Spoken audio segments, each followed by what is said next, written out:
Mr. Speaker, I am prepared to close and I yield myself the balance of my time. Ladies are recognized.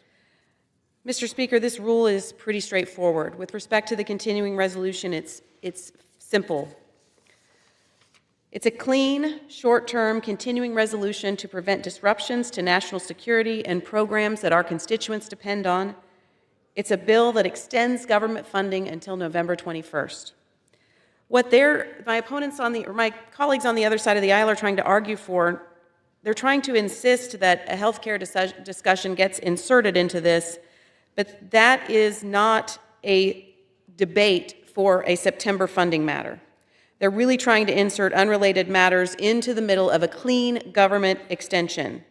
And I don't think that's going to work, because if the government shuts down because they're making this last stand, something that we will be addressing in the future, it will solely be blamed on Democrats if the government shuts down, because we are not playing politics with this at all. We're just trying to keep the lights on. And what they're trying to do is insert a last-ditch effort to regain their footing because their party is reeling right now. This clean extension of government funding will ensure that the government remains open and working for the nation. It shouldn't be partisan, but if Democrats force a shutdown, it could cost the American taxpayer billions due to back-paid furloughed workers, increased costs from delayed starts, and constrained economic growth. No matter how hard the Democrats will try to characterize this CR, they tried to characterize this as a partisan maneuver, always claiming that we're hurting every special interest group. It can't make it true. Remember, virtually every single House Democrat voted for the last 4 years under the Biden administration voted yes on every continuing resolution. In fact, over the last several years, many Democrats, including Democrat leaders, have made comments about the harm a government shutdown would cause. Minority leader says it's about the harm. Families will be hurt. Farmers will be hurt if the government shuts down. Others have said, let's take a moment to see what's truly at the center of this story. It's about the service members who will work without a paycheck.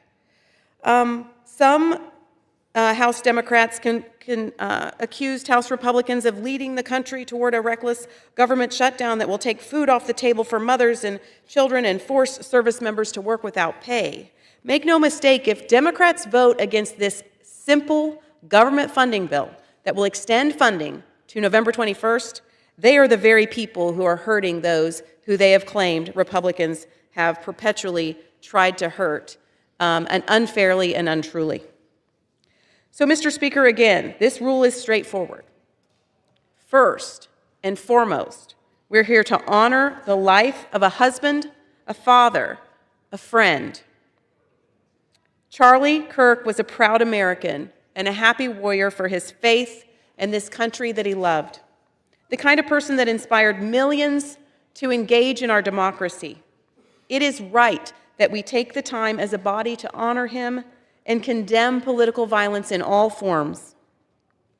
Finally, and secondly, we must keep the government open and allow the appropriations process to continue.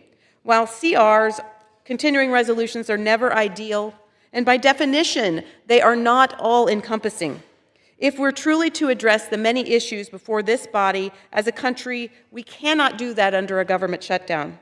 We must let the appropriations process continue. I look forward to moving these bills out of the House this week, and I ask my colleagues to join me in voting yes on the previous question and yes on the rule. Mr. Speaker, I yield back the balance of my time, and I move the previous question on the resolution.